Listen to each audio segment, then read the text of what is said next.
Hello friends, आज हम इस वीडियो में किसी भी 2D का परिमाप निकालना सीखेंगे।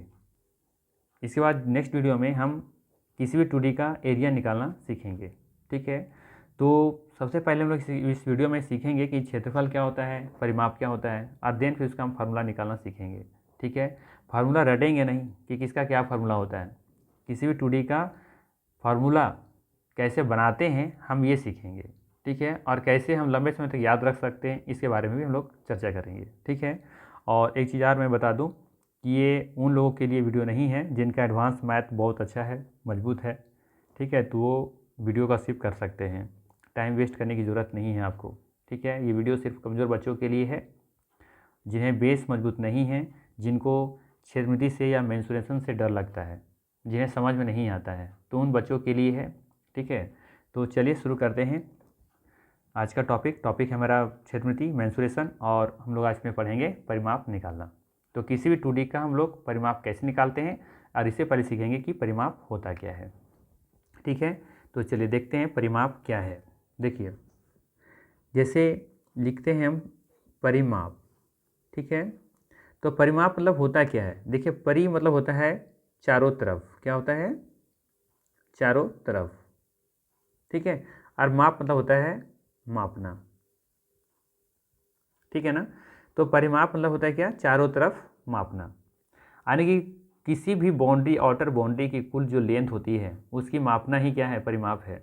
जैसे अगर मान लो कि हम ऐसे कुछ बाउंड्री कर दिए हैं और उससे पूछा जाए कि इसका परिमाप क्या होगा, तो कोई बंदा क्या करेगा, किसी छोर पर यहाँ पर खड़ा हो गया और यहाँ से चलना शुरू किया, और एक इसका क्या किया, चक्कर पूरा करके यहाँ पर पहुँच गया। और मैं उससे पूछूँ कि कितना डिस्टेंस तय करके आए आप, तो जो ही बताएगा जो लेंथ, वही उसका क्या कहलाएगा? परिमाप कहलाएगा। ठीक है, परि मतलब होता है चारों तरफ, और माप मतलब होता है मापना। चारों तरफ की लेंथ को मापना ही परिमाप है। बस अगर इतनी आपको पता चल गया है, समझ में आ गया, तो किसी भी आकृति का फार्मूला खुद से बना सकते हैं और निकाल सकते हैं। ठीक है, सिर्फ इतनी याद रखना है कि चारों तरफ क्या करना है? मापना है। ठीक है, अब जैसे मान लेते हैं कि एक आकृति ऐसा दिया हुआ है, पूछा जाए इसका आप परिमाप बताइए क्या होगा, क्या करेंगे आप? इसका लेंथ, इसका लेंथ चाहिए, इसका लेंथ चाहिए, ये और लास्ट में ये सबको जोड़ देंगे तो इसका क्या निकल जाएगा? परिमाप निकल जाएगा। ठीक है, बस इतनी सी तो बात है। तो चलिए देखते हैं फार्मूला कैसे बनता है। ठीक है, इसको हम थोड़ा सा इसको रफ करते हैं। देखिए, सबसे पहला है समबाहु त्रिभुज। इसका हम कैसे फार्मूला बनाएंगे? ठीक है, और एक चीज़ और ध्यान रखिएगा, ध्यान ये रखना है कि किसी भी 2D बनाने के लिए, है ना, रेगुलर जो पॉलीगन होता है उसको बनाने के लिए कम से कम 3 रेखाखंडों की आवश्यकता होती है। ठीक है, 2 रेखाखंड से कभी भी हम रेगुलर पॉलीगन नहीं बना सकते हैं। बहुभुज किसको कहते हैं?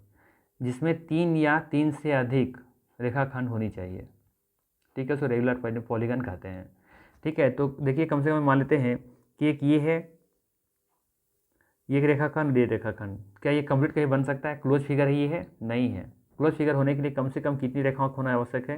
3 रेखाखंडों का होना आवश्यक है। ठीक है, अब इसका अगर हम परिमाप निकालना है आपको, तो कैसे निकालेंगे? तो कहेंगे आपकी इसकी लेंथ मुझे पता होना चाहिए, इसकी लेंथ पता होना चाहिए, और इसकी लेंथ पता होना चाहिए, यही ना। तो क्या करेंगे हम? देखिए, जैसे मान लेते हैं अगर ये समबाहु है, तो समबाहु त्रिभुज का मतलब क्या होता है? जिसकी तीनों भुजा क्या होती है? बराबर होती हैं। तो अगर मैं कहूँ कि अगर यहाँ से यहाँ की जो लेंथ है अगर ए है, तो इसका मतलब है कि तीनों लेंथ क्या हो जाएगा? ए हो जाएगा, होगा ना। तो इसको हम क्या लिख सकते हैं? अगर परिमाप निकालें तो तीनों भुजाओं को जोड़ना पड़ेगा, यही ना मैंने बताया कि परिमाप मतलब क्या होता है? जिसकी आउटर लेंथ, कुल लेंथ कितनी है, तो ये तीनों ए को जोड़ देंगे, तो जोड़ने पर क्या निकल जाएगा? 3a, 3a निकल जाएगा। और ये किसके इक्वल निकलेगा? ये निकलेगा समबाहु त्रिभुज का परिमाप। ठीक है, तो अब देखिए यहाँ पर क्या निकल गया, यहाँ पर 3a, 3a है तो 3a हो गया, इक्वल टू समबाहु त्रिभुज का परिमाप, समबाहु त्रिभुज का परिमाप। आई बात समझ में? तो सिंपल सा फंडा है, या तो तीनों को जोड़ दीजिए, या तो फिर उसी को, अगर ये तीनों एक जैसा है तो तीनों को हम ये भी लिख सकते हैं 3a। ठीक है। तो आप देखेंगे कहीं भी लिखा हुआ रहता है समबाहु त्रिभुज का परिमाप जो होता है वो 3 होता है। याद करने की कोई ज़रूरत है नहीं है। अगर आप यदि कंपटीशन की तैयारी कर रहे हैं तो सिंपल सा है, परिमाप निकालें तो तीनों को जोड़ देंगे। ठीक है, तो ये हो गया समबाहु त्रिभुज का परिमाप 3 है। ठीक है, अब देखिए समद्विबाहु त्रिभुज। समद्विबाहु त्रिभुज क्या होता है? जिसकी दो भुजाएं क्या होती हैं? बराबर होती हैं। ठीक है, तो मान लेते हैं कि ये बराबर है और ये भी बराबर है। ठीक है, और ये थोड़ा सा अलग होगा। ठीक है ना, तो हम क्या करते हैं यहाँ पर कि हम कुछ मान लेते हैं, जैसे ये मान लेते हैं कि इसका अगर लेंथ ए होगा, ये वाला बी होगा, तो ये भी कितना होगा? बी ही होगा, क्योंकि दोनों बराबर है तो बी मान के चलना होगा। ठीक है, तो हम यहाँ पर लिख सकते हैं क्या? ए प्लस बी प्लस बी, है ना। परिमाप निकालने के लिए तीनों भुजाओं को जोड़ना होगा, तो जोड़ दिया हमने। अब यहाँ लिख सकते हैं क्या? सम द्विबाहु त्रिभुज का परिमाप। ठीक है, तो यहाँ पर क्या हो जाएगा? a plus 2b। ठीक है, इसी को नीचे लिख लेंगे, समद्विबाहु त्रिभुज का परिमाप हो जाएगा। तो क्या निकल गया हमारा? a plus 2b। ठीक है, ये फार्मूला लोग बना देता है, तो फार्मूला रटने की जरूरत नहीं है, आपको नहीं भी याद है कोई बात नहीं, बस याद रखिए कि आउटर बाउंड्री को सिर्फ जोड़ दीजिए। ठीक है, अब विषमबाहु त्रिभुज है, तो विषमबाहु त्रिभुज किसको कहते हैं? जिसको तीनों भुजा क्या होंगी? अलग होंगी। तो इसका मतलब है कि इसका लेंथ क्या होगा? इसका लेंथ ये होगा, इसका लेंथ b होगा, इसका लेंथ c होगा। तो हम कह सकते हैं जो विषमबाहु त्रिभुज का जो परिमाप होगा वो क्या होगा? a प्लस बी प्लस सी होगा। बस तीनों को जोड़ देंगे, वही क्या निकल जाएगा? विषमबाहु त्रिभुज का परिमाप निकल जाएगा।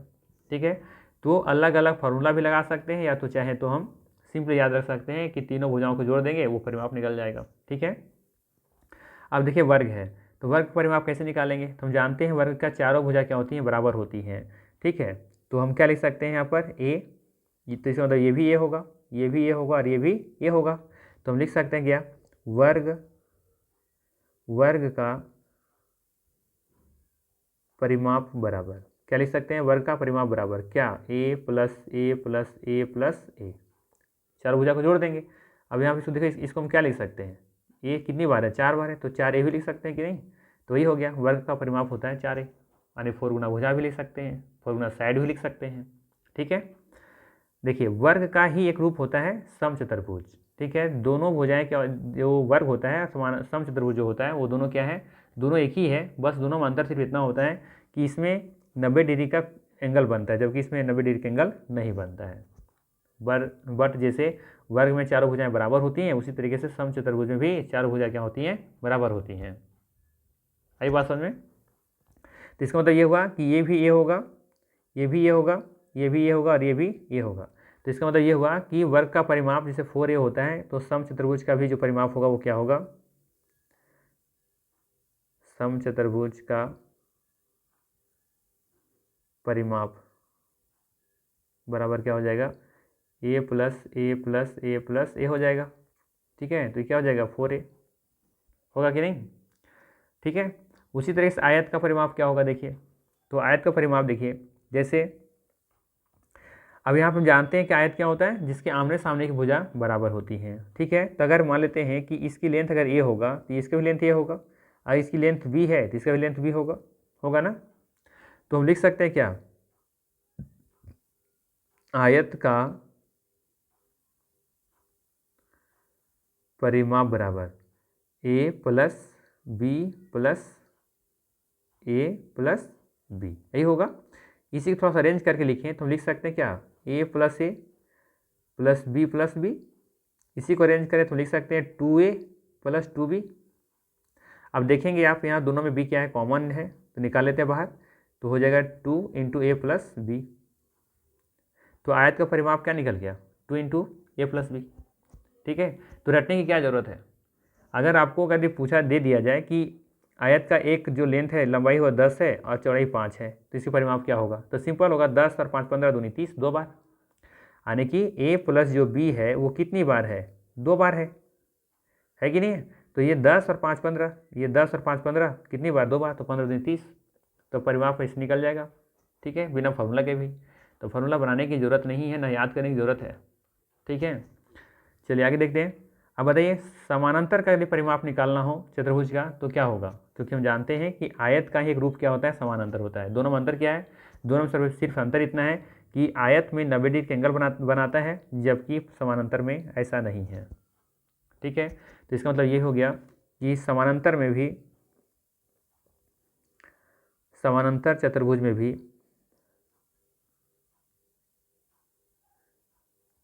का परिमाप अगर निकालना हो तो क्या लिखेंगे, 2 इंटू ए प्लस बी।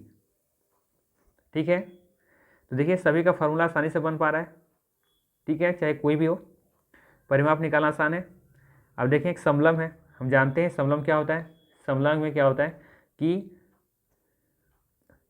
एक जो होता है, जैसे ये वाला समानांतर होता है, कोई दो भुजाएं जो होती हैं, युग्म जो होता है, एक युग्म जो होता है वो क्या होता है, समानांतर होता है। लेकिन भुजाएं सब क्या हो सकती हैं, अलग अलग हो सकती हैं। ठीक है, तो इसके लिए हम लोग क्या करेंगे, तो हम लोग जानते हैं यदि इसका मान लेते हैं यदि ए है, ये बी है, तो फिर ये सी होगा, क्योंकि ये भुजा तो बराबर कोई दिख नहीं रहा है ना। हो सकता है कि ये वाला बराबर हो जाए, तो दोनों को भी मान लेंगे कंडीशन के हिसाब से। बट अगर मुझे इसमें निकालना ही फार्मूला, तो हम लोग क्या लगा सकते हैं, कुछ नहीं, सबको जोड़ देंगे, कोई फार्मूला नहीं लगाएंगे। समलंब का परिमाप क्या करेंगे, सबको जोड़ देंगे, A plus B plus C plus D, बस यही याद रखना है आपको। यानी कि समलंब का जब फार्मूला निकालना है, परिमाप निकालना है, तो क्या करेंगे, सभी भुजाओं को जोड़ देंगे, वही उसका क्या कहलाएगा, परिमाप कहलाएगा। ठीक है, चलिए बात समझ में आया। तो ये थे मुख्य रूप से चतुर्भुज के 5 रूप। ठीक है, और बाकी त्रिभुज के 3 रूप, समद्विबाहु, समबाहु और एक विषमबाहु। ये मैंने तीनों को बता दिया कि परिमाप क्या होगा। ठीक है, और बाकी एक और मेरा बचता है सर्कल। तो सर्कल में थोड़ा सा आपको याद रखना है कि इसका परिमाप नहीं दिया जाता है, इसमें जनरली परिधि दिया जाता है, परिधि रहेगा इसमें। तो कहने का मतलब ये है कि मान लेते हैं कि हम यहाँ से इस बिंदु से स्टार्ट करें, इस जगह से, तो घूमते घूमते एक चक्कर लगाकर वापस मैं यहाँ पहुँच गया। ठीक है, तो मैंने क्या कहा, मैं क्या कहूँगा यहाँ पर कि एक चक्कर मैंने पूरा किया, या एक परिधि कंप्लीट किया है। तो इसका मतलब है कि एक चक्कर गोल घूमने को ही क्या कहेंगे, यहाँ पर परिधि कहेंगे। ठीक है, तो यहाँ पर परिमाप ना करके परिधि कहा जाता है, ध्यान में रखिएगा। वैसे परिमाप और परिधि में कोई अंतर नहीं है, परिमाप और परिधि दोनों एक ही चीज़ है। बस परिधि जहाँ सर्कल होता है वहाँ पर यूज करते हैं, जबकि रेखाखंडों से मिलकर बना होता है वहाँ पर परिमाप का यूज करते हैं। ठीक है, लेकिन आप चाहे तो परिधि कहीं भी बोल सकते हैं, परिमाप कहीं भी बोल सकते हैं, ऐसा कोई इशू नहीं है। ठीक है ना, तो देखिए, तो इसका जब भी निकालना हो वृत्त का परिमाप निकालना हो या फिर परिधि निकालना हो, तो हम लोग क्या लिखेंगे, 2πr। ठीक है, तो हम जानते हैं 2 का मान 2 होता है, पाई का मान 22/7 होता है, और r का मान आपको जो भी दिया रहेगा रेडियस, वो यहाँ पे लिखनी है। ठीक है, तो ये वृत्त का परिधि निकल जाएगा। बात समझ में आया। तो वृत्त का जो परिधि है, तो जैसे देखिए कहने का मतलब है कि इसका जो परिधि निकला तो क्या निकला, तो देखिए जैसे देखिए मान लेते हैं कि इस बिंदु से यदि हम काटते हैं तो ये रस्सी कुछ ऐसा दिखेगा, काटने के बाद कुछ ऐसा लंबा दिखेगा। तो यही लेंथ जो निकला ना, ये लेंथ यहाँ से लेकर के यहाँ तक का जो लेंथ निकला है, वही इसका क्या है, इसका परिधि है। तो परिधि जब भी निकालें तो इसका मतलब ये समझें कि अगर मान लेते हैं कि ये सर्कल का नीचे बिंदु है, तो ये जब राउंड घूमेगा तो ये देखेंगे कि वापस घूम करके वापस जहाँ पहुँचेगा वाले यहाँ पहुँच गया। तो इसकी कह सकते हैं कि जैसे काटेंगे तो मतलब है कि ये इतना लंबा रस्सी आपको दिखेगा। ठीक है, आने कहने मतलब मेरा ये है कि मान लो एक टायर है, तो टायर को यदि काटेंगे तो उसको फैलाएंगे तो कितना दूर होगा, जो डिस्टेंस बनेगा, तो वही है कि जब एक चक्कर एक बार जब घुमाएंगे तो यहाँ से स्टार्ट होगा तो यहाँ पहुँच जाएगा, यानी जितना उसकी लेंथ से मिल करके बना होगा। आई बात समझ में। तो ये थे परिमाप। अब बताइए कि इसका फॉर्मूला नहीं समझ में आया, कमेंट करके मुझे बताइए कि हाँ इसका फॉर्मूला मुझे नहीं समझ में आया। ठीक है, एक चीज़ और देखिए, हो सकता है आपके मन में संदेह आए कि क्या इसके अलावा इसका कैसे फिर निकालेंगे, इस तरह से कोई आकृति है। ठीक है, इस तरह की कोई आकृति है 8 भुजाओं वाला, 6 भुजाओं वाला, तो क्या करेंगे, अगर सभी रेगुलर पॉलीगन होगा, यानी कि सभी का भुजा समान होगा, तो जैसे मान लेते हैं कि अगर ये सभी भुजा समान होगा तो ये होगा, तो बाकी सभी ये होगा, तो यहाँ पर 1 2 3 4 5 6, तो 6 भुजा है, तो क्या हो जाएगा, इसका परिमाप 6 ये हो जाएगा, होगा ना, 6 ये हो जाएगा। 6 गुना भुजा जितनी है, जैसे कितनी भुजा की संख्या कितनी है यहाँ पर मान लेते हैं, ये 6 तो भुजा हो गया, एक का मान मान लेते हैं कितना है, 7 है, तो लिख लेंगे 7, तो 6 7 42, इसका परिमाप कितना निकल जाएगा, 42 निकल जाएगा। तो बस अगर ऐसा नहीं है तो फिर मान लेंगे कि ये होगा, ये बी होगा, ये सी होगा, ये डी होगा, ई होगा, है ना, ये एफ होगा, तो ऐसा मान लेंगे, ए प्लस बी प्लस सी कर लेंगे। ठीक है, परिमाप निकाल लेंगे। बस परिमाप मतलब आपको पता होना चाहिए कि आउटर बाउंड्री कुल लेंथ कितनी है, किनारे किनारे की जो कुल लेंथ है वो कितनी है, बस उसको क्या करेंगे, सारे को जोड़ देंगे, वही इसका परिमाप कहलाएगा। ठीक है, तो देखिए वापस यहाँ पे आयत है, ये आयत है, आयत का फॉर्मूला क्या दे रखा है, 2 इंटू लेंथ प्लस ब्रेथ। ठीक है, वर्ग क्या दे रखा है, 4 गुना एस, मतलब कि एस मतलब कि साइड, साइड मतलब भुजा। ठीक है, फिर यहाँ देखें कि एक क्वाड्रिलेटरल है जिसकी कोई भुजा बराबर नहीं दिख रहा है, तो हम लोग सबको क्या करें, सभी भुजाओं को जोड़ देंगे। ठीक है, यहाँ पे देखिए त्रिभुज एक ट्रायंगल है, तो अलग अलग भुजा दिख रहा है यहाँ पर, तो तीनों को क्या करेंगे, जोड़ देंगे। यहाँ पे देखिए क्या है, समानांतर चतुर्भुज है, तो यहाँ पर क्या करेंगे, 2 इंटू ए प्लस बी, है ना, क्योंकि आयत की तरह ही दिख रहा है। समानांतर चतुर्भुज में क्या होता है, आमने सामने भुजा बराबर होता है। ठीक है, आयत की तरह ही है, तो हम क्या लगाएंगे, इसमें आयत का ही फॉर्मूला लगा देंगे। फिर देखिए हमारा समचतुर्भुज है, जैसे मैंने बताया वहाँ पर 4 गुना भुजा ही हो जाएगा। ठीक है, अब समलंब में मैंने क्या कहा था, सबको जोड़ दीजिए, ए प्लस बी प्लस सी कर लीजिए। ठीक है, और वृत्त का मैंने बताया था कि जब को याद रखना होगा थोड़ा सा कि ये 2πr होता है। आई बात समझ में। तो ये था क्या, किसी भी आकृति का क्या निकालना, परिमाप निकालना। ठीक है, क्वेश्चन कैसे राइज होते हैं, क्वेश्चन कैसे राइज होंगे, तो क्वेश्चन से इस तरह से राइज होता है कि मान लेते हैं कि यहाँ पे एक मेरा ये आयत है। ठीक है, कहा जाएगा कि एक आयताकार खेत है। ठीक है, क्या है, एक आयताकार खेत है जिसकी लंबाई 10 मीटर है और चौड़ाई 6 मीटर है। ठीक है, तो इसका परिमाप क्या होगा, सिंपल क्या करेंगे, 10 और 6 16, 16 दूनी 32। अगर ये फॉर्मूला पर बैठाना चाहेंगे तो क्या होता है, 2 इंटू लंबाई प्लस चौड़ाई, तो 2 इंटू लंबाई कितना है, 10 प्लस 2 बी कितना है, 6, ब्रेथ 6 है, तो 2 इंटू कितना हो जाएगा, 10 6 16, 16 दूनी 32 सेंटीमीटर स्क्वायर, 32 सेंटीमीटर। बात समझ में आया। ये क्या निकल गया, इसका परिमाप निकल गया। अब यही से पूछा जाता कि इसी में हमें क्या करना है कि परिमाप निकालने में पूछा जाता सिंपल सा कि 1 मीटर से अगर तार हम बिछा रहे हैं तो 1 मीटर तार बिछाने का जो खर्च है वो 15 रुपया है। मान लेते हैं कि उस जो आयताकार पार्क है उसके किनारे किनारे 1 मीटर का कॉस्ट जो आता है तार बिछाने का वो 15 रुपया है, तो बताइए कि कुल खर्च कितना होगा। तो देखिए 1 मीटर का तार खर्च लगा, 1 मीटर तार का जो खर्च आ रहा है वो 15 रुपया आ रहा है, तो 32 सेंटीमीटर तार खर्च करने में कितना खर्च पड़ेगा, है ना। ये तो 32 मीटर मैंने माना था, तो ये 32 मीटर कर लीजिए इसको।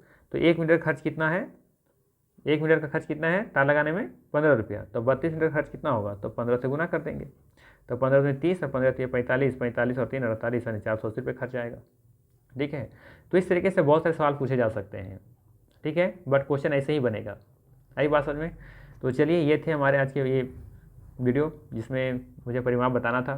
ठीक है, अब नेक्स्ट वीडियो में हम इन सभी आकृति का बहुत ही आसान से भाषा में आपको क्षेत्रफल निकालना सिखाएंगे। ठीक है, क्षेत्रफल क्या होता है, ठीक है, सब कुछ सिखाएंगे हम नेक्स्ट वीडियो में। आई बात समझ में। तो चलिए मिलते हैं नेक्स्ट वीडियो में। Thank you.